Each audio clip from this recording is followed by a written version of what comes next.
அம்மாவும் நீரே எங்க அப்பாவும் நீரே, அம்மாவும் நீரே எங்க அப்பாவும் நீரே, பேர் சொல்லி அழைத்தீரே என்னை அள்ளி அணைத்தீரே, பேர் சொல்லி அழைத்தீரே என்னை அள்ளி அணைத்தீரே. இந்த உலகில் உம்மை தவிர எனக்கு எவரும் இல்லையே. என்னை விட்டு கொடுக்காதவர், என்னை நடத்துகின்றவர், என்னை பாதுகாப்பவர் என் நேசர் நீரே. என்னை விட்டு கொடுக்காதவர், என்னை நடத்துகின்றவர், என்னை பாதுகாப்பவர் என் நேசர் நீரே. நான் வழி மாறும் போது என்னை பாதுகாக்கிறேன், என்னால் முடியாத போது என்னை தூக்கி சுமக்கிறேன். இருந்தவரும் இருக்கிறவரும் வருமருமா இருக்கிற இயேசு கிறிஸ்துவின் இனிதான நாமத்தில் இந்த தேற்று நேர நிகழ்ச்சிக்கு உங்கள் யாவரையும் அன்போடு அழைக்கிறேன். கர்த்தர் நம்மோடு இடைபடுவாராக. இன்றைக்கு நான் உங்களோடு பேச போகிற தலைப்பு விட்டு கொடுக்காதவர். ஓசியா 11ஆம் அதிகாரம் 8வது வசனம் இப்படியாக சொல்லுகிறது, எப்ராயிமே நான் உன்னை எப்படி கைவிடுவேன், இஸ்ரவேலே நான் உன்னை எப்படி ஒப்பு கொடுப்பேன். அல்லேலூயா. ஏன்னா எப்ராயிம் ஆண்டவருடைய சேஷ்டபுத்திரன். ஆமேன். ஆண்டவருடைய முதல் பலனா, அவருடைய தலைப்பிள்ளை என்று சொல்லலாம். ஆகவே ஆண்டவர் உங்களை என்னையும் அவருடைய இரத்தத்தினால் மீட்டெடுக்கப்பட்டதுனால உங்களை எப்படி அவரை விட்டு கொடுப்பேன், எப்படி உங்களுக்கு பிசாசுடைய கையில் ஒப்பு கொடுப்பேன் அப்படின்னு ஆண்டவர் சொல்லுதார். அப்போ விட்டு கொடுக்காத தேவனை தான் நீங்களும் நான் ஆராதித்து கொண்டு இருக்கிறோம். ஆனால் நம்ம பல வேளையில் நம்முடைய பிரச்சனையில் போராட்டங்களில் உபத்திரவங்களில் நம்ம நினைச்சது ஆண்டவர் நமக்கு கூட இல்லையோ, ஆண்டவர் நம்மளை விட்டு போயிட்டாரோ, ஆண்டவர் இவங்களிடத்தில் நம்மளை விட்டு கொடுத்தாரோ அப்படின்னு நினைக்குது. ஆனால் அப்படி இல்லை. ஆண்டவர் சில வேளை மௌனமாக இருப்பார். ஏன்னா ஆண்டவருடைய பார்வைக்கு நம்ம பிரியில்லாத காரியங்களை செய்யும்போது ஆண்டவர் நம்மளை விட்டு கொடுத்தது மாதிரி இருக்கும். இஸ்ரவேல் ஜனங்கள் அப்படித்தானே, தேவனை விட்டு சோரம் போன போது, தேவனை விட்டு அந்நிய தேவர்களை பின்பற்றி போன போது ஆண்டவர் என்ன பண்ணுவார், அந்த ஜனங்களை அவங்களுடைய கையில், எதிரிகளுடைய கையில் விட்டு கொடுப்பார். ஆனால் எப்போ அந்த ஜனங்கள் உணர்ந்த ஆண்டவரே நாங்கள் உங்களை விட்டுட்டோம், உங்களுக்கு விரோதமாக நாங்கள் பாவம் செய்துட்டோம், அதனால் எங்களை மன்னிங்க அப்படின்னு அவங்க மனம் திரும்பும்போது ஆண்டவர் ஒரு இரட்சகரை அனுப்பி அவங்கள விடுவிச்சுதார். அந்த எதிரிகளுடைய கையிலிருந்து அவளை தப்பி வைக்கிறார். அவ்வளவு நல்ல தேவனை தான் நீங்களும் நான் ஆராதித்து கொண்டு இருக்கிறோம். உபாகமம் 32வது அதிகாரம் 18வது வசனம் இப்படி சொல்லுகிறது, உன்னை ஜெனிப்பித்த கன்மலையை நீ மறந்து போனாய், உன்னை பெற்ற தேவனை மறந்தாய். என் முகத்தை 20வது வசனம், என் முகத்தை அவர்களுக்கு மறைப்பேன், அவர்களுடைய முடிவு எப்படி இருக்கும் என்று பார்ப்பேன், அவர்கள் மகா மாறுபாடுள்ள சந்ததி, உண்மை இல்லாத பிள்ளைகள். ஆமே. ஆண்டவரை நம்ம மறக்கும்போது அவர் என்ன பண்ணுதாராம், நம்மளை மறப்பாராம். ஆண்டவரை மறந்து வாழ்கிற வாழ்க்கை எப்படின்னா, ஆண்டவருக்கு பிரியமில்லாத காரியங்களை நம்ம செய்யும்போது ஆண்டவரை மறக்குவதற்கு சமந்தான். அவருடைய வார்த்தையை நம்ம கை கொள்ளாத போது அவரை வெறுக்குவதற்கு சமம். சிலவங்க என்ன சொல்லுன்னு தெரியுமா, ஏதாவது ஒரு பிரச்சனை வந்தால் எதுக்கு கோயிலுக்கு போய் என்ன ஆச்சு, பைபிள் படித்து எங்களுக்கு என்ன கிடச்சிது, எங்களுக்கு ஜெபம் பண்ணி என்ன தான் நடக்குது, குடும்ப ஜெபம் என்னைக்கு பண்ணுதோ அன்ன குடும்பத்தில் ஒரே பிரச்சனையும் சண்டையும் வருது, அதை விட இப்படி இருந்தால் எவ்வளவுக்கு நல்லது அப்படின்னு சொல்லி. ஆனால் உங்களுக்கு தெரியாது, அதனுடைய மகிமை உங்களுக்கு பிற்காலத்தில் தெரியும்.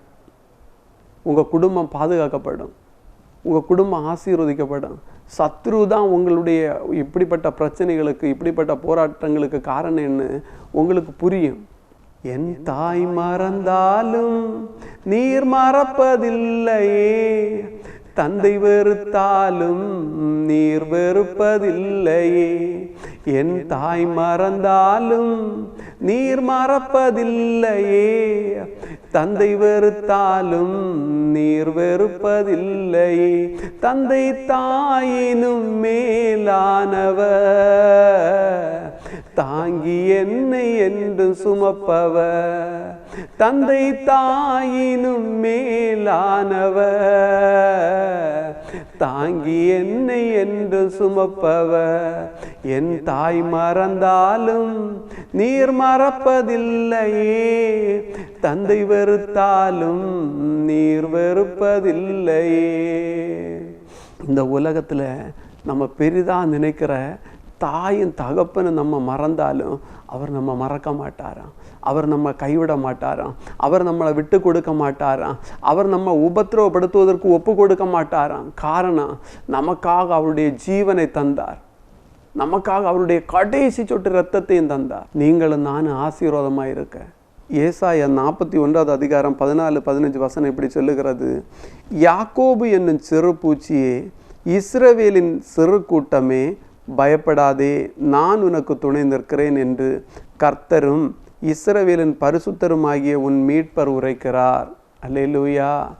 சிலவங்க உங்களை பார்த்து சொல்லி இருக்கலாம், உன்னை ஒரு மூட்டை பூச்சியை நசுக்கிற மாதிரி நசுக்குவேன், உன் குடும்பத்தை நான் அழிப்பேன், உங்களை வாழ விட மாட்டேன், உன்னை உன் குடும்பத்தை நான் வாழவே விட மாட்டேன் அப்படின்னு சவால் போட்டிருக்கலாம். ஆனால் ஆண்டவர் உங்களை விட்டு கொடுக்க மாட்டார். நீங்கள் சிறு பூச்சியாக இருந்தாலும் சரி, நீங்கள் சிறிய குடும்பமாக ஏழையான குடும்பமாக இருந்தாலும் சரி, கர்த்தர் உங்களுக்காக நின்று வழக்காடுவார். நீங்கள் கர்த்தரை மட்டும் உறுதியாக நம்பி இருங்க. தாவீது சொல்லுதாரு, கர்த்தரின் வலது பரிசத்தில் இருக்கிறபடினால நான் அசைக்கப்பட மாட்டேன். எவ்வளவு பிரச்சனை வந்தாலும், எவ்வளவு போராட்டம் வந்தாலும் கர்த்தர் அதை பார்த்துக்கொள்வார் அப்படின்னு சொல்லி. யாக்கோபை அழிக்க லாபான் அப்படி தான் வந்தான். நீ ஒரு சிறு பூச்சி, என் வீட்டில் இருந்த வேலைக்காரன் தானே நீ, உன்னை இன்னைக்கு நான் அழிப்பேன் அப்படின்னு வந்தபோது ஆதியாகமம் 31:29 இப்படி சொல்லுது, உங்களுக்கு பொல்லாப்பு செய்ய எனக்கு வல்லமை உண்டு. பாருங்க, உங்களை அழிச்ச எனக்கு வல்லமை உண்டு. ஆகிலும் உங்கள் தகப்பனுடைய தேவன், நீ யாக்கோபோட நன்மையை அன்றி தீமை ஒன்றும் பேசாதபடி எச்சரிக்கையாயிரு என்று நேற்று ராத்திரி என்னோட சொன்னார். பாருங்க, யாக்கோபையும் யாக்கோனுடைய பிள்ளைகளையும் அழிச்சன்னு தான் வந்தாராம். ஆனால் யாக்கோபு ஆராதிக்கிற சர்வ வல்லமுள்ள தேவன் அவரை எச்சரிக்கை பண்ணியிருக்கிறார். நீ யாக்கோபோட நல்லது தான் பேசணும், தீமை ஒன்றும் பேசக்கூடாது, நீ அவனை சபிக்கக்கூடாது, ஆசீர்வதிக்கணும் அப்படின்னு சொல்லி ராத்திரி எச்சரித்தார். இந்த உங்களுக்காக எனக்காக தேவன் உங்களுக்கு எதிராக செயல்படுகிற ஜனங்களிடத்துல எச்சரிப்பு கொடுப்பார், பயத்தை உருவாக்குவார். உங்களை குறித்த பயம் மற்றவர்களுக்குள்ள உருவாகும். அவன் இரவும் பகலும் ஜெபம் பண்ணதான், அவனை தொட்டா நம்ம ஆண்டவர் சும்மா விட மாட்டார். அப்படிப்பட்ட எண்ணத்தை ஆண்டவர் கொண்டு வருவார். ஆனால் நீங்கள் என்ன பண்ணணும்? ஆண்டவருக்கு நீங்கள் பிரியமாக இருக்கணும், ஆண்டவரை நம்பி இருக்கணும். மந்திரவாதிகளை நம்பி ஓடக்கூடாது, குறி சொல்லுகிறவர்களை நம்பி ஓடக்கூடாது, நாள் பார்க்குறவர்களை நட்சத்திரம் பார்க்குறவர்களை நம்பி ஓடக்கூடாது. அப்படி நீங்கள் ஓடாமல் கர்த்தருடைய சமூகத்தில் ஓடுனா, கர்த்தருடைய சமூகத்தில் நீங்கள் தரித்திருந்தா நிச்சயமாக ஆண்டவர் உங்களுக்காக வழக்காடுவார். பாலாக்கன்னு சொல்லக்கூடிய ராஜா பிலேயாம் என்று சொல்லக்கூடிய ஒரு தீர்க்கதரிசியை கூப்பிடுதாரு. ஏன்னா இந்த பிலேயாம் என்று சொல்லக்கூடிய தீர்க்கதரிசி யாரை சபிச்சாலும் அவங்க சபிக்கப்பட்டிருப்பணுமா. சபிக்கக்கூடிய ஒரு தீர்க்கதரிசி, பணம் கொடுத்தா யாரை வேணாலும் சபிப்பார். அப்போ இந்த இஸ்ரவேல் ஜனங்கள் அவங்க கானானை நோக்கி நடந்து வந்துட்டு இருக்குன்னு பாலாக்கு பயம் வந்தது. ஒருவேளை என்னுடைய ராஜ்யத்தை பிடிச்சிடுவேன்னு அப்படின்னு சொல்லி பயந்து இந்த பிலேயாம் தீர்க்கதரிசியை கூட்டிகிட்டு வராரு. கூட்டிகிட்டு வரும்போ ஆண்டவர் அந்த பிலேயாம் தீர்க்கதரிசியை பார்த்து சொல்லுதாரு, இந்த ஜனம் என்னுடைய ஜனம், இந்த ஜனங்களை நீ சபிக்கக்கூடாது, ஆசீர்வதிக்க தான் செய்யணும். இந்த ஜனங்களை நீ சபிச்சா உனக்கு தான் அந்த சாபம், இந்த ஜனங்களோட நான் கூட இருக்குதான் அப்படின்னு சொன்னதுனால பிலேயாம் தீர்க்கதரிசி பயந்து சபிக்காமல் அந்த ஜனங்களை ஆசீர்வதிச்சுட்டு போனார். அது ஒரு வார்த்தை சொல்லுவார், இஸ்ரவேலே உனக்குரோதமான மந்திரவாதம் இல்லை, யாக்கோபே உனக்குரோதமான குறி சொல்லுதல் இல்லை. அல்லேலூயா.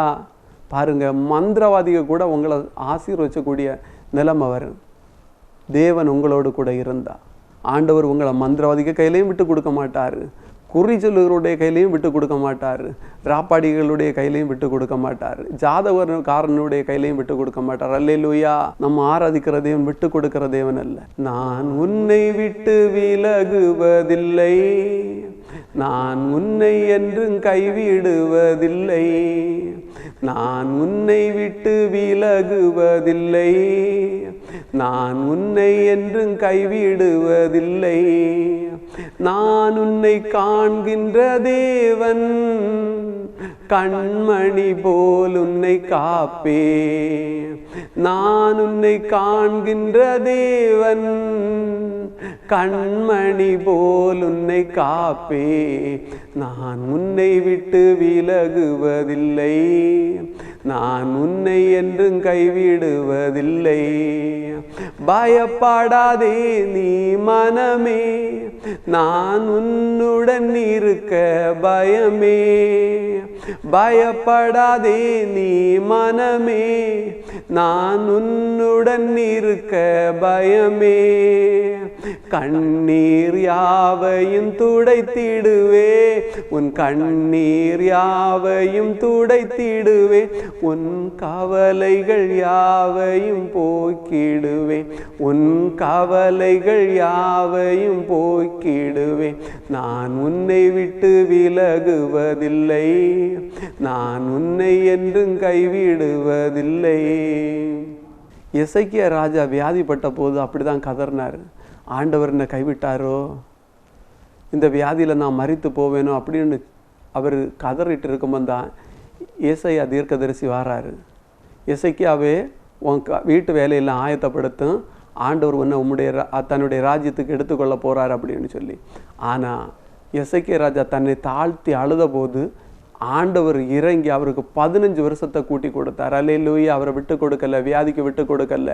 இன்னைக்கு இந்த வியாதியில் நீங்கள் மரித்து போவீங்கன்னு பயப்படுதியலா? நிச்சயமாக ஆண்டவர் உங்களை அந்த வியாதியிலேருந்து உங்களை தப்பிவித்து உங்களை ஆசீர்வதிக்க அவர் வல்லமை உள்ளவராக இருக்கிறார். அல்லேலூயா. வியாதியை உன்னை விட்டு விலக்குவேன்னு சொல்லி இருக்கிறாரு. அவர் தம்முடைய தழும்புகளால் உன்னை சுகமாக்குவேன்னு சொல்லி இருக்கிறாரு. அவர் தம்முடைய வார்த்தையை அனுப்பி உங்களை குணமாக்குவேன்னு சொல்லி இருக்கிறாரு. அந்த வார்த்தைகளை பிடிச்சு ஜபித்து கொள்ளுங்க. நிச்சயமாக இந்த வியாதிக்கு உங்களை விட்டு கொடுக்க மாட்டார். இந்த வேதனைக்கு உங்களை விட்டு கொடுக்க மாட்டார். இந்த அவமானத்துக்கு உங்களை விட்டு கொடுக்க மாட்டார். அல்லேலூயா.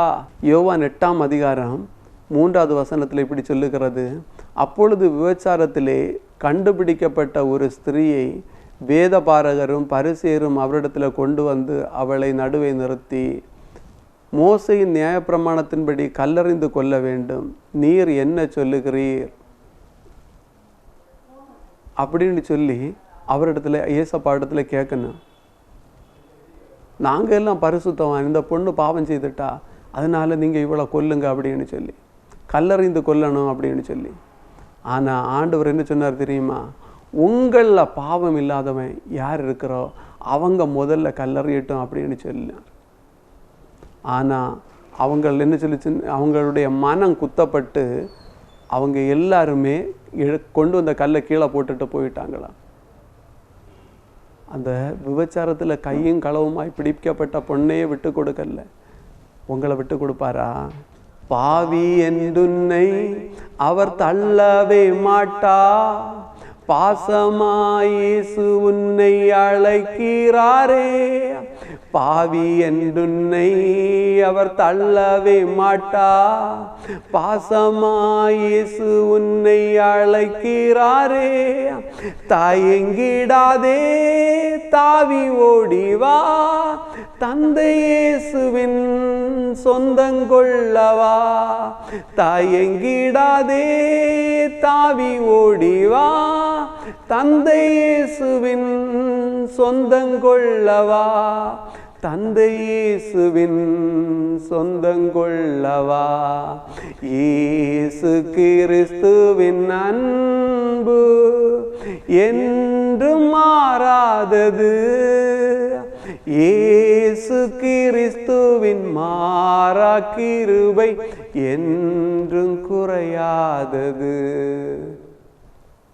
இயேசு கிறிஸ்து நேற்றும் இன்றும் என்றும் மாறாதவராயிருக்கிறார். ஆகவே உங்களை உங்கள் குடும்பத்தையும் விட்டு கொடுக்க மாட்டார் மற்றவங்களுடைய கைகளில். பாருங்க, இஸ்ரவேல் ராஜாவுக்கு விரோதமாக எதிரி நாட்டு இராணுவம் கடற்கரை மணலத்தான திரளாகி இறங்கி வந்துதான். அப்போ இந்த இஸ்ரவேல் ராஜாவுக்கு ஒரு வழியுமே இல்லை. அவர் ஓடி போய் தேவனுடைய ஆலயத்தில் போய் கதறினார், ஆண்டவரே எனக்கு உதவி செய்யன்னு சொல்லி. ஆனால் ஆண்டவர் என்ன செஞ்சார் தெரியுமா? ஒரு தீர்க்கதரிசி அனுப்பி, நீ பயப்படாத, இந்த யுத்தம் உன்னுடையதில்லை, இது கர்த்தருடைய யுத்தம் அப்படின்னு சொல்லி. அந்த ராஜா ரொம்பவும் பயந்து போனார். ஆண்டவர் ஒரு தூதனை அனுப்பி அந்த ராத்திரியிலே அந்த இராணுவத்தில் இருக்கிற அத்தனை பேரையும் சங்கரித்து போட்டாராம். அடுத்த நாள் காலமே எழுப்பி பார்க்கும்போது அவங்க எல்லாருமே மரித்த பிணமாக கிடந்தனும். இந்த இஸ்ரவேல் ராஜாவை எதிரி நாட்டு ராஜாவுடைய கையில் விட்டு கொடுக்கல ஆண்டவர். ஹல்லேலூயா. அதுபோல் வட்டி வசூல் பண்ணுகிற சகையுனுடைய வாழ்க்கையில் பாருங்க, சகையு ஆண்டவரை பார்க்க காட்டத்தி மரத்தில் ஏறினார். ஆனால் ஆண்டவர் அவரை பார்த்துட்டு சொன்னார், சகையுவே நீ இறங்கி வா, இன்னைக்கு உன் வீட்டில் நான் தங்கணும் அப்படின்னு சொல்லி. இவர் சகையுடைய வீட்டில் தங்க போகிற போது ஜனங்கள் பரிசேர் சதிசேர் எல்லாம் பார்த்துன்னு சொல்லி தெரியுமா, இவர் இந்த பாவியானவனுடைய வீட்டில் போய் தங்க போகிறாரு, இவருக்கு கொஞ்சமாவது அறிவு இருக்கா, இவருக்கு கொஞ்சமாவது, இவர் ஒரு தீர்க்கதரிசியாக இருந்தா, இவர் ஒரு கடவுளாக இருந்தா, இவன் பாவின்னு அவருக்கு தெரிஞ்சிருந்தா எப்படி அவருடைய வீட்டில் போய் தங்க முடியும் அப்படின்னு கேட்டபோது ஆண்டவர் என்ன சொன்னார் தெரியுமா? இவனும் ஆபிரகாமுடைய குமாரனாக இருக்கிறானே அப்படின்னு. இந்த வீட்டுக்கே ஒரு ரட்சிப்பு ஆண்டவர் கொடுத்து சகையை மற்றவருடைய கைகளில் விட்டு கொடுக்கல.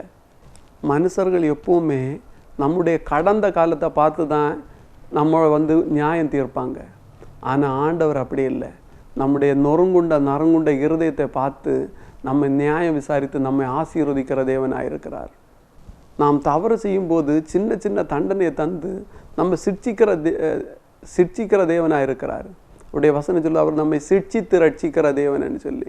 2 சாமுவேல் 12வது அதிகாரம் 9வது வசனம், கர்த்தருடைய பார்வைக்கு பொல்லாப்பான இந்த காரியத்தை செய்து அவருடைய வார்த்தையை நீ அசட்டை பண்ணினது என்ன? ஏத்தியனாகிய உரியாவை நீ பட்டயத்தால் மடிவித்து அவன் மனைவியை உனக்கு மனைவியாய் எடுத்துக்கொண்டு. 13வது வசனம், அப்பொழுது தாவீது நாத்தானிடத்தில் நான் கர்த்தருக்கு விரோதமாய் பாவம் செய்தேன் என்றான். நாத்தான் தாவீதை நோக்கி, நீ சாகாதபடி கர்த்தர் உன் பாவம் நீங்க செய்தார், ஆனாலும் இந்த காரியத்திலே கர்த்தருடைய சத்துருக்கள் தூசிக்க நீ காரணமாயிருந்தபடியினால் உனக்கு பிறந்த பிள்ளை நிச்சயமாய் சாகும். ஆமென், அல்லேலூயா. பாருங்க, தாவீது ஆண்டவருக்கு இருதயத்துக்கு ஏற்றவராக இருந்தபோது கூட அவர் ஒரு பாவம் செய்தார்.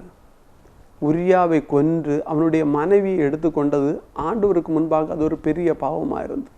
ஆனால் தாவீது தன்னுடைய தவறை உணர்ந்த, ஆண்டவரே நான் பாவம் செய்துட்டேன், என்னை மன்னிங்க அப்படின்னு கேட்டபோது ஆண்டவர் அந்த பாவத்திலிருந்து அவரை விடுவிச்சு எதிரி ஜனங்களுக்கு மத்தியில் அவருடைய தலையை உயர்த்தினார். நீ சாக மாட்ட, ஆனால் நீ ரகசியமாக பாவம் செய்தில்லை, அந்த பாவத்தினால் பிறந்த குழந்தை சாகும்.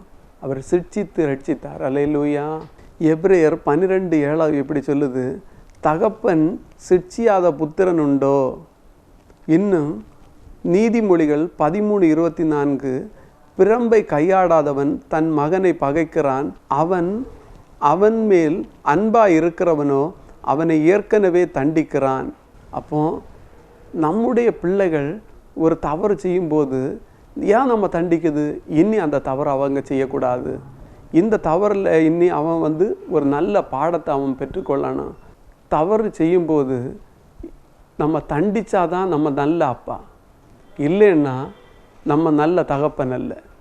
தாவீது அழகாக சொல்லுதாரு பாருங்க, ஆண்டவரே நீர் என்ன சிட்சித்தது நல்லது, நான் உபத்திரவப்பட்டது எனக்கு நல்லது, அதனால் உம்முடைய பிரமாணங்களை கற்றுக்கொண்டேன் அப்படின்னு. அப்போ நம்ம தவறு செய்யும்போது நம்ம சிட்சை பெற்றுக்கொள்வது நல்லது, இல்லைன்னா இன்னொரு வசனம் சொல்லுவது நம்ம பேசி பிள்ளைகளாக மாறிடுவோமா.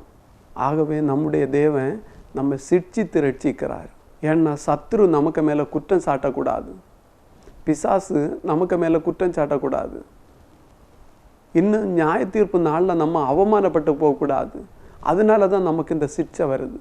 ஆனால் நம்மளை ஆண்டவர் விட்டு கொடுக்கல. அல்லேலூயா. பேதுரு மறுதளித்த போது கூட அவரை விட்டு கொடுக்கல. அவருடைய விசுவாசம் ஒளிஞ்சு போகாதபடிக்கு அவருக்காக ஜெபித்தாராம். 18 வருடம் நிமிர முடியாத கூனி எல்லாரும் இவ கூனின்னு சொன்ன போது ஆண்டவர் அவளை பார்த்து என்ன சொன்னார்? விட்டு கொடுக்கல, இவளும் ஆபிரகாமுடைய குமாரத்தியாக இருக்கிறாளேன்னு சொன்னார். அல்லேலூயா. ராசி இல்லாத மகன் என்று தன்னுடைய பெற்ற தாயை தன்னுடைய பிள்ளைக்கு யாபேஸ் என்று பெயர் போட்டார். ஆனால் யாபேஸை தேவன் ஆசீர்வதித்து விட்டு கொடுக்காம அவருடைய எல்லையை பெரிதாக்கி ஆசீர்வதித்தார். அல்லேலூயா. ஆகவே நம்ம ஆராதிக்கிற தேவன் உங்களை என்னை விட்டு கொடுக்க மாட்டார். நாம் அவரையும் விட்டு எந்த விதத்திலையும் நம்ம அவரை விட்டு விலகாமல் இருக்கணும். நம்ம வாழ்க்கையில் பிரச்சனைகள் வரலாம், போராட்டம் வரலாம், உபத்திரம் வரலாம், நிந்தனை வரலாம், அவமானம் வரலாம், பரிகாசம் வரலாம், பழி சொல் வரலாம், நம்பிக்கையற்ற நிலைமை வரலாம். ஆனால் எந்த நிலையிலையும் நம்ம அவரை விட்டு விலகாமல் இருந்தால் அவர் நம்ம விட்டு கொடுக்கவே மாட்டார். அல்லேலூயா. வசனம் சொல்வது அவர் நம்மை பேர் சொல்லி அழைத்து அறிந்திருக்கிறார். ஆகவே அந்த விட்டு கொடுக்காத தேவனை நாமும் விட்டு கொடுக்காம பற்றி பிடித்து கொண்டிருந்த நிச்சயமாக ஆசீர்வாதத்தை பெற்றுக்கொள்ளும். கர்த்தர் நம்மை ஆசீர்வதிப்பார். அல்லேலூயா. கோலியாத் நம்மை எதிர்த்து வந்தாலும் கொஞ்சவும் பயம் வேண்டாம். கோலியாத் நம்மை எதிர்த்து வந்தாலும் கொஞ்சவும் பயம் வேண்டாம். இயேசு என்னும் நாமம் உண்டு, இன்றே ஜெயித்திடுவோ. இயேசு என்னும் நாமம் உண்டு, இன்றே ஜெயித்திடுவோ. நன்றியால் துதி பாடு, நம் இயேசுவை நாவாலே என்றும் பாடு. நன்றியால் துதி பாடு, நம் இயேசுவை நாவாலே என்றும் பாடு.